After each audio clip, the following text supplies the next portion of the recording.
Bismillahirrahmanirrahim.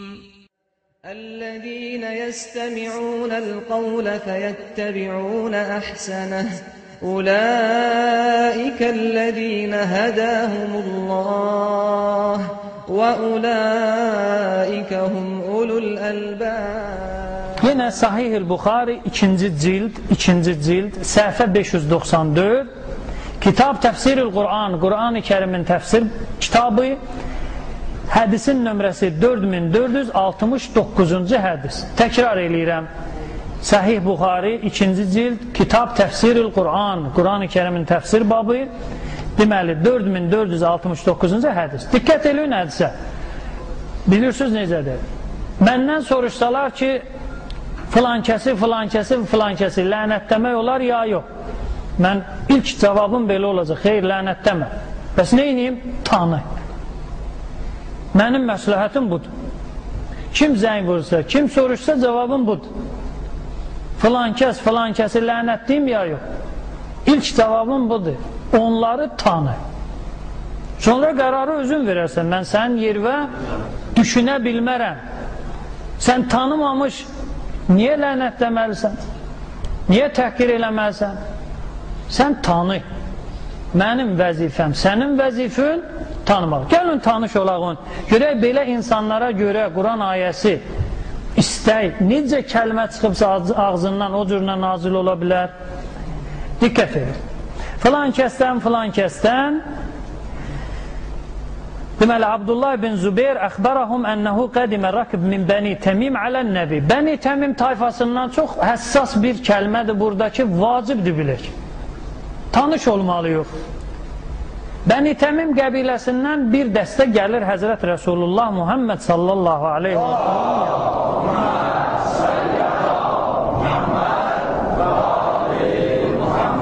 Fəqalə Əbu Bəkir. Əbu Bəkir dedi, Əmmir Əl-Qəqa ibn Mə'bəd. Üzün tutur Peyğəmbərə, Əbu Bəkir, Əmmir Bəni Təmimin üstündə səninlə Bəni Təmim arasında elçi həmən bu şəxs olacaq. Qəqa ibn Mə'bəd. Qəqa ibn Mə'bəd. Əmmir, yəni onu əmr sahibi elə. Peyğəmbərə deyir Əbu Bəkir. Fəqalə Ömər, bəl əmmir Əl-Əqra ibn Habis. Ömər dedi, xeyr, Əqra ibn Habis olacaq onların əmiri. Həzrət Rəsulullah oturub, əmri verməli o. Amma bunlar ikisi deyək, təklif irəli sürürlər, hələlik, təklif. Qaqa olacaq Bəni Təmimlə sənin aronda vasitə elçi. Ömər deyir, yox, həmən bu Habis olacaq. Diqqət edin. Əqra ibn Habis. Biri Qaqa ibn Mə'bədi məsləhət görür, Əbu Bəkir. Ömər isə Əqra ibn Habisi. Məsləhət olsaydı eybi yoxdur. Nə olar ki, məşvərət şura eləməyə? Allah Quranda deyir, Həzrət Rəsulullah Salmanın fikrin qəbul eləyir, Mədinənin ətrafına xəndək qazdırır. Nə olar ki? Məsləhətdir verirlər də. Bəli, məsləhət kimi olsaydı başımız üstə yeri var, amma bu məsləhət deyil. Diqqət edin ardına. Deməli, fəqalə Əbu Bəkir, ma ərəddə iləyyə illə xilafi. Sən Ömər mənə zid çıxmaq istəyirsən? Fəqalə Ömər, ma ərəddə xilafəkə. Xeyr, sənə əks zid çıxmaq fikrim yoxdur. Fətəmarəyə. Deyir, o qədər spor elədilər, o qədər münaqişə elədilər. Hətta irtəfəət əsvatuhumma. O iki nəfərin səsi ərşə qalxdı. İndi bir sual verəcəm sizə. Bu hadisə harada olub? Harada? Məkan, hansı ölkədə? Azərbaycanda, Ərəbistan böyükdür, Fələstində, Mədinədə. Ağan ölənlər ruhuna salavat çekilir.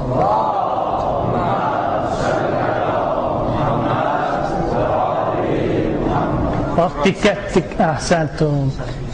Hucurat surəsi Mədinə surəsidir, Məkkə surəsi deyil. Sual verəcəyəm, sözdə kiçikdir, amma mənada çox böyükdür. Neçə ildən sonra?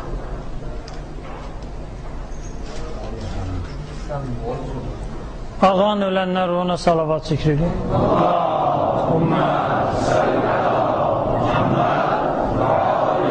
Diqqət edin, 13 ildən sonra, 13 ildə Həzrət Rəsulullahdan bir yerdəyəm. Bir yerdə. Evim də evinə bitişik, hara gedib də düşmüşəm, dalayacam. 13 ildən sonra yanında qışqırıram. Ey filan kəs, belə filan filan. O da qışqırır mən üstümə. Mən deyirəm, o deyir. Mən deyirəm, o deyir. Həzrət Rəsulullah çox həyalı insan olub. Səsini çıxartmır. Allah qarışır işə. Allah qarışır işə ki, susun. Belə söz deyib Allah? Bəli. Diqqət edin. Bu hədisi tamamlayayım. Fətəmarəyə münaqişə elədilər bunlar ikisi, hətta irtəfəət əsfatuhuma, bunların səsi ucaldı. Fənəzələ fī zəlikə, bu hadisədə ayə nazil oldu. Ya eyyuhəl-ləzīnə amənu, la tuqəddimu beynə yedeyillah və rasulihi. Hücurat surəsi ayənin sonuna qədər. Qoyun ayəni oxuyaq on. Diqqət edin. Diqqət edin. Salavat zikr edin Muhammed və alim Allah.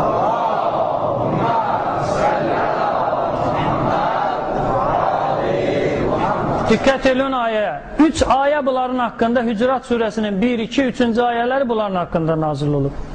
Ya eyyuhəl-ləzīnə amənu la tuqaddimu beynə yediyillah və rasulihi.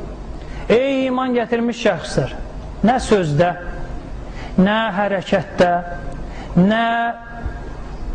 nə olursa olsun, Allah və Rəsulundan önə keçmiyor. Allah qadağan eləyir. Önə keçmə. Vattaqullah, qorxun Allahdan. İnnallaha semi'un alim. Allah Teala hər şeyi bilən və eşidəndir. Ya eyyuhəl-ləzīnə amənu la tərfa'u əsvatakum fawqa savtin nəbi. Ey iman gətirən şəxslər, Rəsulullahın yanında səsinizi Rəsulullahın səsindən yuxarı ucaltmayın. Yaxşı ucaltsam nə olacaq? Necə bəziləri ucaldıb, hədis dedi. Nə olacaq? Ən tahbitə əmaləkum və entub la təş'urun. Siz hiss eləmədən əməlləriniz puç olacaq.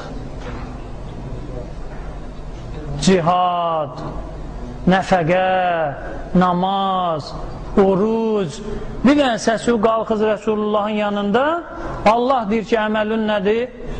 Puçdur. Səhih Buxari deyir ki, bu ayələr nazil olub Əbu Bəkirlə Ömərin haqqında.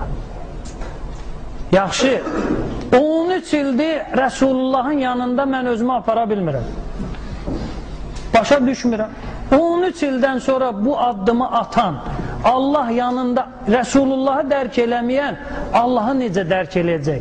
Və bunu mən başa düşmək istəyirəm. Müsəlman, otur, düşün, fikirləş. 13 ildir Allahın Rəsulun yer üzərində, qarşısında, yanında, özdə hər gün dərk eləyə bilmir ki, onun yanında qışqırmaq olar ya olmaz, sporlaşmaq olar ya olmaz, Rəsulullahın yerinə kimisə təyin eləmək olar ya olmaz. 13 ildir təhvil ala bilməyib. Rəsulullahı dərk eləyə bilməyən Allahı necə dərk eləyəcək?